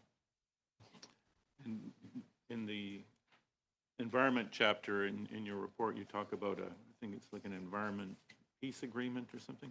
You could expand on what that would entail? Sure, happy to. Just very briefly, this is an idea coming out of the United States again. It's a climate peace clause. I think it might have come up at committee before. But the idea would be to agree somehow, whether in the CUSMA review process or perhaps at the level of the Free Trade Commission, on just not to bother each other, right? Not to dispute each other's measures that are intended to reduce emissions. And those could be procurement measures, they could be in industrial policies, subsidies, anything that's designed to quickly reduce climate emissions and transition to a cleaner economy. Those things should be off limits. So that's the idea of a climate peace clause. I think it's possible they could agree to something like that in the review process. There's a lot of support in the United States, including in the Biden administration, for such an idea. Okay, and I know we could go on about this a long time, and that is the investor-state dispute mechanism, which a lot of us were very happy that that wasn't included for Canada in CUSMA, but it still applies for Mexico. Is that correct? And how can we fix that? That's correct, and I suppose it's going to be largely up to Mexico whether they want to get rid of it or not. I think Canada and the United States should try. It applies in limited sectors in Mexico for government contracts in, oil and gas, electricity, mining, for example, and it applies in limited circumstances. But as it stands, it creates a significant inequality in the agreement, where Mexico is still subject to these ISDS claims and Canada and the United States are not. So I think we should try, right? Work with Mexico, the next Mexican government, to try and diffuse it between Mexico and the United States as well. Minutes. Okay, I'll then go on. One of the labor recommendations, I don't think you touched on it when I asked you for the top 3, that is to, there's a part of the agreement in the labor chapter about the percentage of high-wage labor jobs. How can that be improved? That's right, and just to note that the labor chapter in this was written by Angelo De Caro from Unifor, who was on the screen earlier. I believe you're referring to the requirement that a certain percentage of auto jobs or auto trade come from, factories where they pay at least $16 an hour. Mm-hmm. The point we'd like to make is that that's now out of date in terms of inflation. That should probably be up around $18.69, I think is the exact number per hour, and that should be tied to inflation going forward. It just makes sure that, we're not continuing to put downward pressure on wages, even in something that was intended to push wages up. The wage itself has to go up as we move along. Okay, and I'm going to turn to Mr. Kingston briefly, if I have a few seconds, and talking about your concerns over the EV sales mandate for Canada. The jurisdiction that has really driven the automobile manufacturing sector in terms of environmental issues is not Canada, but California, which sells more cars every year than Canada. And they have a mandate for 80% by 2035. I mean, why wouldn't Canada want to be on board with that? Simply because we need to align with the federal U.S. to be part of the much larger market. California is a big market, but it's not nearly as big as the rest of the United States. And I would also note that the mandate is a very outdated policy. It was designed to increase supply of vehicles. Well, there's now over 80 models in Canada, 40 more coming this year, and in EV inventories on lots are at record levels. So the EVs are here. The question is, do we have the demand for them? Okay. Thanks. That's okay. I'll leave it there. We'll go to our second round, and so we'll go to Monsieur Martel pour 5 minutes. Je remercie nos I témoins. would like to thank our witnesses here with us today. My questions will be addressed to Mr. Wins or Mr. Gobey.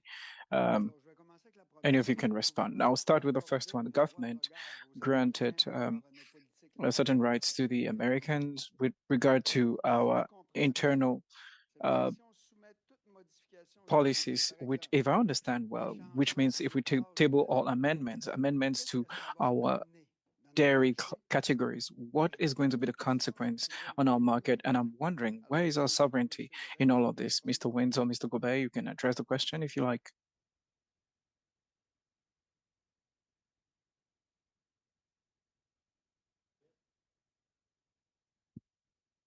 Sorry. Okay, here we go.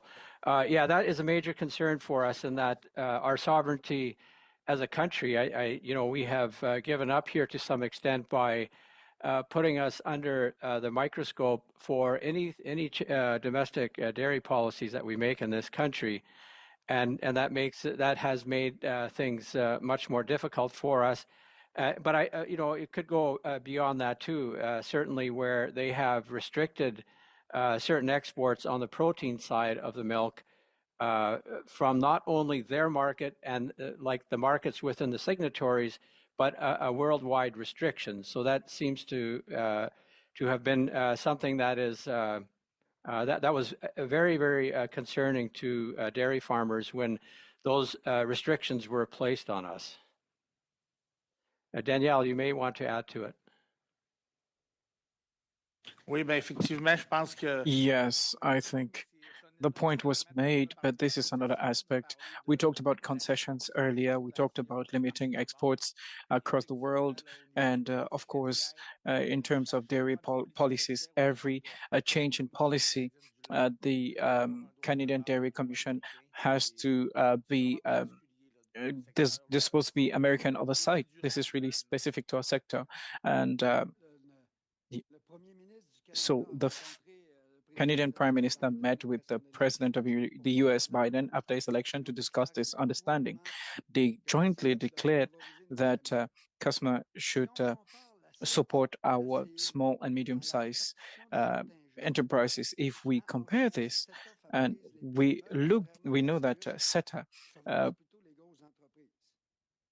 CETA favors big companies, while other agreements at least promote small and medium-sized enterprises.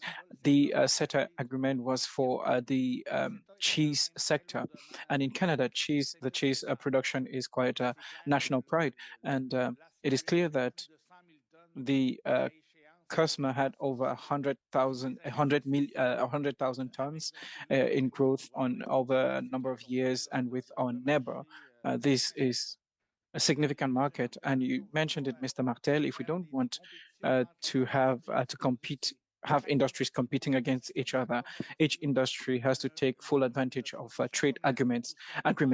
And in our sector, with significant growth, with almost no growth over the past years, this was not an interesting argument for dairy farmers in Canada.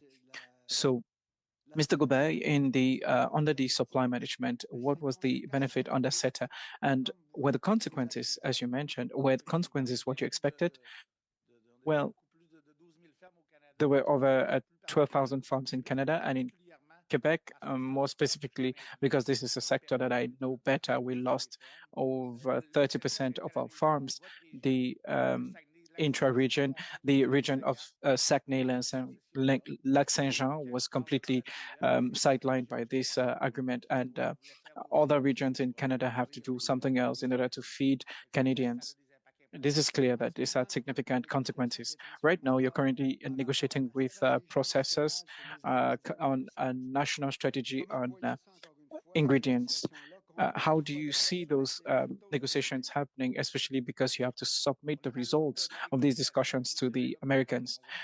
We already on the cusp of these negotiations, and our main goal is to feed Canadians while defending the three major pillars of supply management. And of course, consumers evolve, and we were able to export added value products such as protein concentration, concentrated products, as well as baby formula.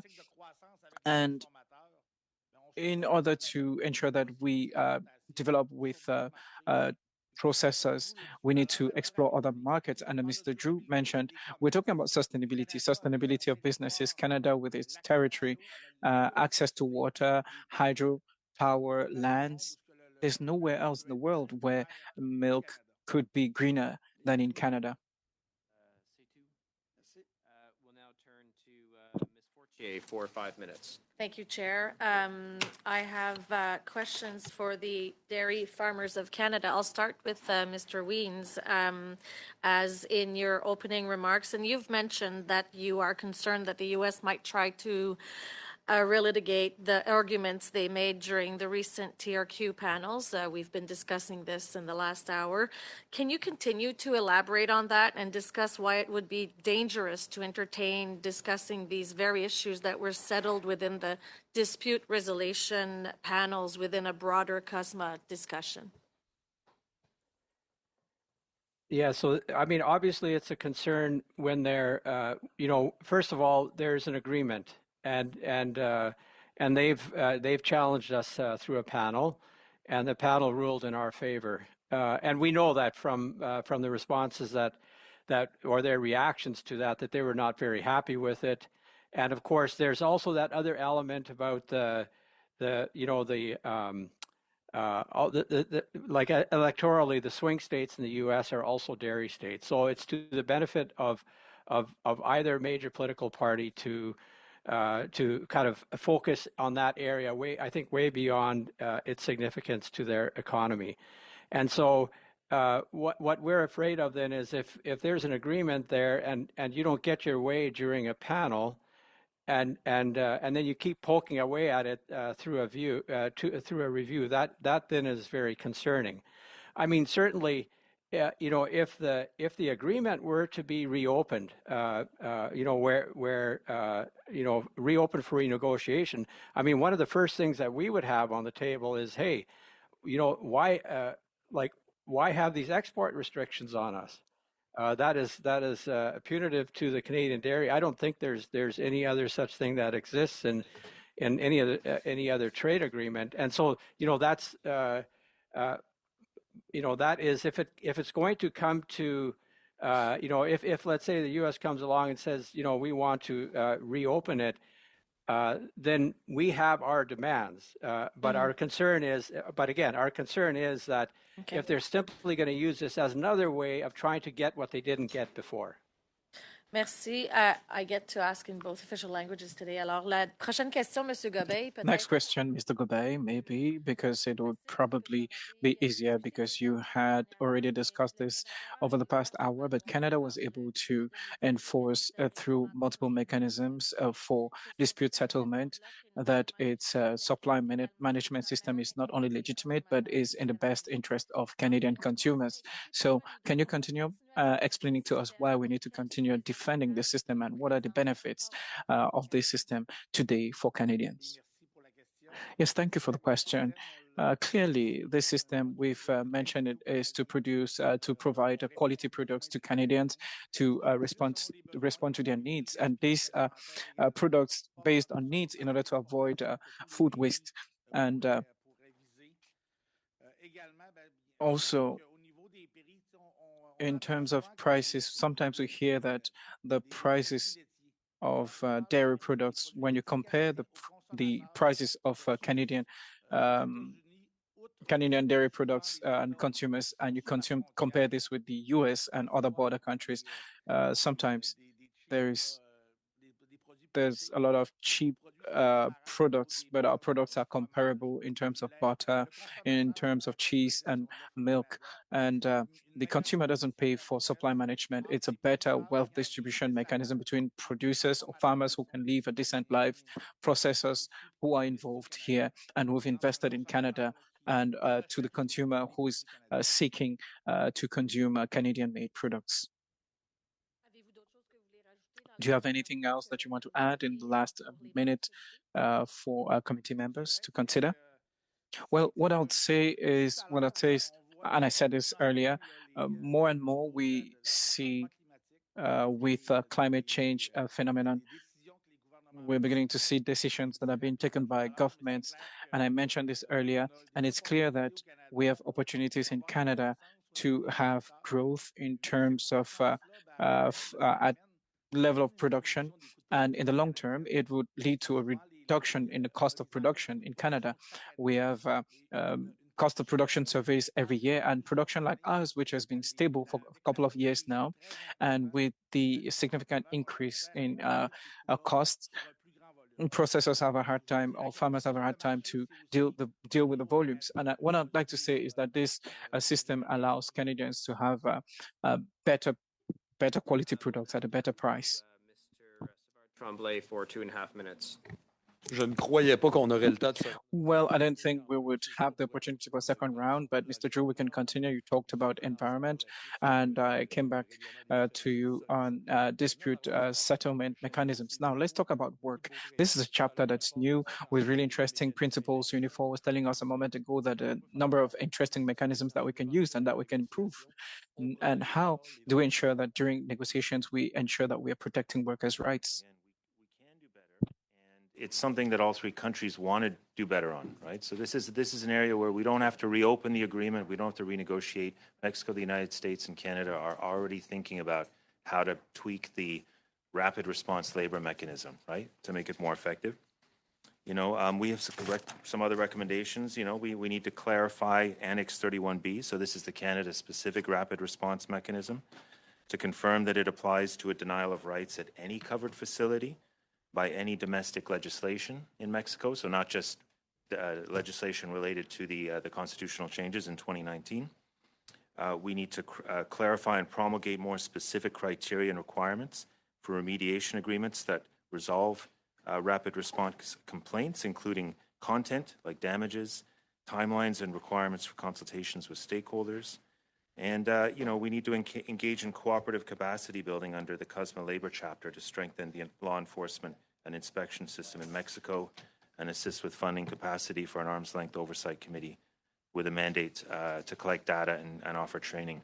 I think we can also work with the Canada Border Services Agency, for example, and this comes back to autos, kind of related in the sense that we can develop a better idea of how much domestic content is going into automotive products that are crossing borders. And that way, consumers will have a better idea of what they're purchasing, right, when they go and decide which car to pick. So just some other recommendations. We do have more, but I don't want to take up too much time. Keep going? All right. You know, we, like I said, you know, confirm and expand the economic sectors which it covers beyond those of manufactured goods. And expand the definition of denial of rights. I think this is important, and I should have mentioned it earlier. But so it's not just freedom of association and collective bargaining that we're upholding through the rapid response process, but we can include discrimination on the basis of gender or sexual orientation or gender expression, gender-based violence, child labor, health and safety, and minimum standards of work. Let's build this out so that we can actually enforce a much broader range of labor protections. Please submit that document to the committee that you're reading from so we have the fulsomeness of it and we can include it in the report. And Mr. Cannings, you're bringing us home today. You've got 2.5 minutes, but I'm sure your colleagues would be happy if you were less than that. Well, we'll see.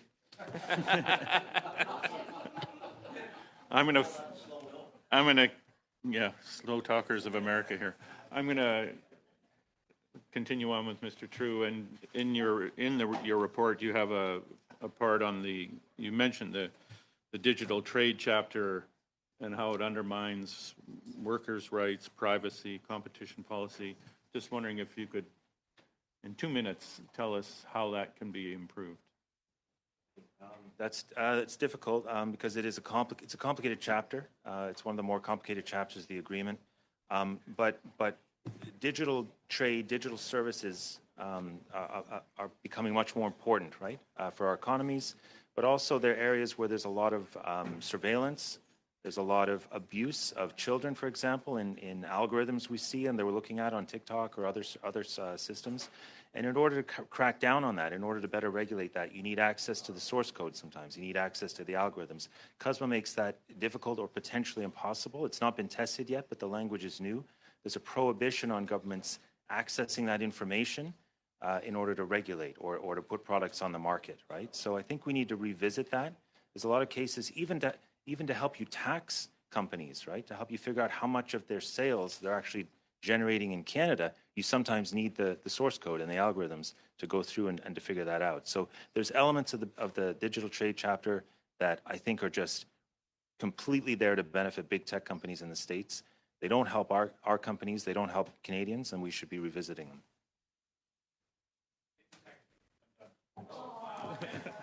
Just for all of you. Committee. I want to thank the witnesses very much for coming today. No, wait, I've got 3 motions. No, I'm kidding. Meeting adjourned.